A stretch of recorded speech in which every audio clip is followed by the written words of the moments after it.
अलम यरो कम अहलकना क़ब्लहुम मिनल क़ुरून, क्या ये कुफ़ार मक्का देखते नहीं हैं कि कितनी ही बस्तियाँ, कितनी ही उम्मतें और कौमें हमने हलाक कर डाली। अन्नहुम इलैहिम ला यरजिऊन, और बेशक वो अब उनकी तरफ वापस लौटने वाले नहीं हैं। ये पहली दलील अक़ली अनफुसी पेश की है कि इंसानों को हलाक किया हमने, कौमों को तबाह कर दिया जिन्होंने रसूलों की तकज़ीब की और रिसालत को ना माना, तौहीद पर कायम ना हुए, अक़ीदा आखिरत को तस्लीम ना किया। फरमाया कि उनको मैंने हलाक कर दिया। तो ऐ कुफ़ार मक्का, अगर तुम भी इसी तरीके से ये रवैया इख्तियार रखोगे और सरकार दो आलम सल्लल्लाहु अलैहि वसल्लम को तुम मानोगे नहीं और तुम अक़ीदा आखिरत की तकज़ीब और इस्तिज़ा करोगे, तो तुम्हें भी हम हलाक करने पर क़ादिर हैं।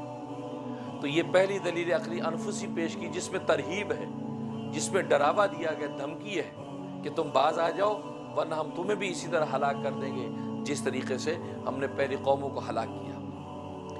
यहाँ पर फरमाया कि अन्नहुम इलैहि ला यरजून, कि बेशक वो लौटने वाले नहीं हैं उनकी तरफ। यह एक शुबा पैदा होता है। शुबा ये पैदा होता है कि इसका मतलब जो मर गए, हलाक हो गए, वो दोबारा लौटने वाले नहीं हैं, ख़त्म हो गए। तो अक़ीदा माद का फिर क्या मतलब है? अक़ीदा माद का मतलब तो ये था कि सब लौटेंगे और अल्लाह तबारक व तआला के दरबार में पेश होंगे। और यहाँ पर फरमाया कि अन्नहुम इलैहिम ला यरजिऊन, कि बेशक वो वापस उनकी तरफ लौटने वाले नहीं। उसका जवाब ये है कि असल में यहाँ पर इरशाद फरमाया कि अन्नहुम इलैहिम ला यरजिऊन, कि इनकी तरफ वापस लौटने वाले नहीं हैं, कि जो कौमें दुनिया में हलाक हो गईं अब वो अपने वारसों की तरफ वापस अब लौटने वाली नहीं हैं। हाँ, अल्लाह की तरफ लौटने वाली हैं, वो इलैहि यरजिऊन, अल्लाह की तरफ लौटने वाली हैं। इसलिए अल्लाह ने आगे जवाब दे दिया अगली आयत में, व इन कुल्लु लम्मा जमीउल लदीना मुहज़रून, कि पहली कौमों में से कोई भी ऐसा नहीं होगा कि जो मजमूई तौर पर हमारे सामने पेश ना कर दिया जाए। इसमें अल्लाह तबारक व तआला शुबे का भी जवाब दे दिया कि ये सारी की सारी कौमें जो हलाक कर दी गई हैं, ये सब की सब रोज़े आखिर में हमारे सामने पेश कर दी जाएंगी। और यही अक़ीदा माद है कि अल्लाह के सामने सबको पेश होना है, दुनिया के अंदर वापस लौटना नहीं है। और यहाँ पर अल्लाह तबारक व तआला ने जो नफ़ी फरमाई कि दुनिया की तरफ वापस लौटने की नफ़ी है कि दुनिया की तरफ वापस नहीं लौटेंगे। हाँ, आखिरत में अल्लाह तबारक व तआला की ज़रूर पेश होंगे। उसके बाद वो आयतुल्लहुमुल अर्ज़ुल मैततु कह के दूसरी दलील अक़ली आफाकी पेश की है, और ये आफाकी अर्ज़ी है। फरमाया कि वो आयतुल्लहुमुल अर्ज़ुल मैततु, कि अल्लाह की कुदरत की निशानियों में से एक निशानी इन लोगों के लिए है कि अहयैनाहा, कि हम मुर्दा ज़मीन को ज़िंदा कर देते हैं। हमने मुर्दा ज़मीन को ज़िंदा कर दिया। व अख़रजना मिन्हा हब्बन, और निकाला हमने उसमें से गल्ला, अनाज निकाला। फ़मिन्हु याकुलून, फिर तुम उसी अनाज में से ही खाते हो। ये दूसरी दलील पेश की, क्योंकि इशारा इस बात की तरफ कर दिया कि जैसे मुर्दा ज़मीनों को हम ज़िंदा कर देते हैं, ऐसी अंबिया इकराम को भेजकर हम मुर्दा दिलों को ईमान से ज़िंदा करते हैं। जैसे वहाँ पर बारिश बरसती है और ज़मीन से जो ताज़ा जो है वो फसल उगती है, अनाज उगता है, और मैं ऐसे ही हम जो वही की बारिश बरसाते हैं अंबिया के क़ुलूब पर, और उन क़ुलूब के ज़रिए से पानी को उम्मत तक पहुँचाते हैं। तो उम्मत के क़ुलूब में जिसमें जो सलाहियत होती है, उसी एतबार से उनकी दिल की ज़मीन ज़िंदा हो जाती है, और उनके दिल से जो है कि हमारे सालिया और ईमान के फल और फूल उगने लगते हैं। इसलिए फरमाया वायतुल्लहुमुल अर्ज़ुल मैततु, और अल्लाह की कुदरत की निशानी में से उनके लिए एक निशानी ये है कि मुर्दा ज़मीन कि जिसको हमने ज़िंदा कर दिया, व अख़रजना मिन्हा हब्बन, और निकाल दिया हमने उसमें से गल्ला।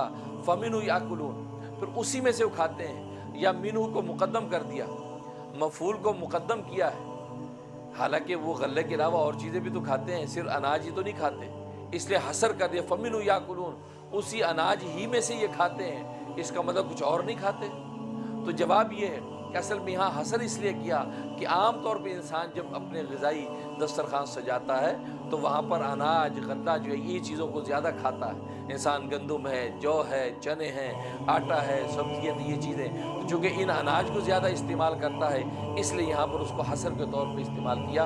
वरना यह कि बाकी फल फ्रूट और बाकी जो ज़िंदगी की नेमतें वो भी इंसान खाते हैं। वजअलना फ़ीहा जन्नातिन मिन नख़ीलिन व अनाब, और हमने पैदा कर दिए उसके अंदर यानी ज़मीन के अंदर बागात मिन नख़ील, खजूर के दरख्तों के बाग पैदा कर दिए, व अनाब, और अंगूर पैदा कर दिए। अब यहाँ पर अल्लाह तबारक व तआला ने नख़ील, खजूर का तो दरख्त ज़िक्र किया कि हमने उसमें खजूर के दरख्त पैदा कर दिए, और अनाब में اس کے درخت کو ذکر نہیں کیا بلکہ انگوروں کو پھل کو ذکر کیا۔ تو سوال یہ پیدا ہوتا ہے کہ اس میں کیا راز ہے کہ اللہ تبارک و تعالیٰ نے یہاں تو کھجور کے درختوں کا ذکر کیا کہ کھجور کے درخت ہم نے پیدا کیے، اور اناب کی جگہ پر یہ نہیں کہا کہ کھجور وہ جو یعنی انگور کا پودا ہم نے پیدا کیا یا انگور کی بیل پیدا کی، وہاں کہہ دیا انگور پیدا کیے۔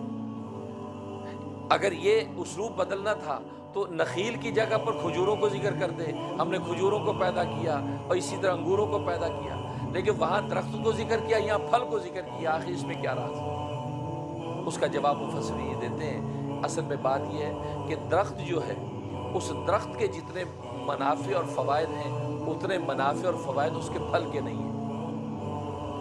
اس لیے اللہ تبارک و تعالیٰ نے کھجور کے درخت کو ذکر کیا، کیونکہ کھجور کے درخت سے بے شمار فوائد حاصل کیے جاتے ہیں، اور جبکہ صرف کھجور سے ایک غذائیت کا فائدہ حاصل کیا جاتا ہے، کھائی جاتی ہے اور انسان کی صحت کے لیے مفید اور نافع ہے، لیکن کھجور کے درخت سے بہت سے فائدے حاصل کیے جاتے ہیں، اس کے تنے سے، اس کے پتوں سے، اس کے جو ہے گویا کہ اس کی جو پنیری سے بے شمار فوائد جو ہے عرب جو ہے کھجور کے درخت سے حاصل کرتے تھے، اس لیے ذکر کیا کھجور۔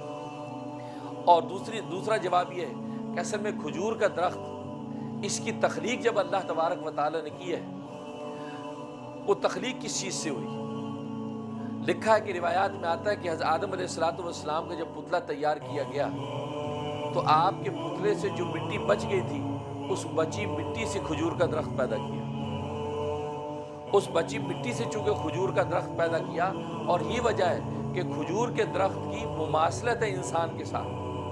جو آج صحیح بخاری کی حدیث ہے کہ سرکار دو عالم صلی اللہ علیہ وسلم نے صحابہ سے پوچھا کہ بتاؤ کہ وہ کون سا درخت ہے جو انسان کے ساتھ مماثلت رکھتا ہے، انسان کی مثل ہے؟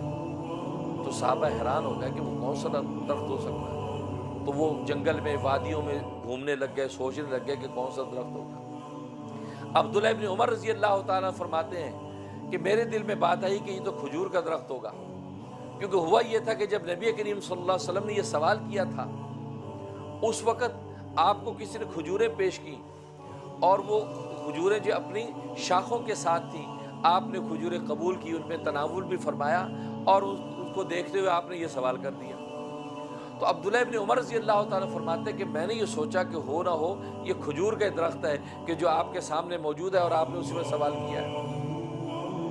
اور باقی صحابہ جو اس سے ان کی نظر نہیں رہی، اور وہ پورے جنگل کے اندر سوچنے لگے کہ جنگل کا کون سا درخت ہے جو انسان کے مشابہ ہے۔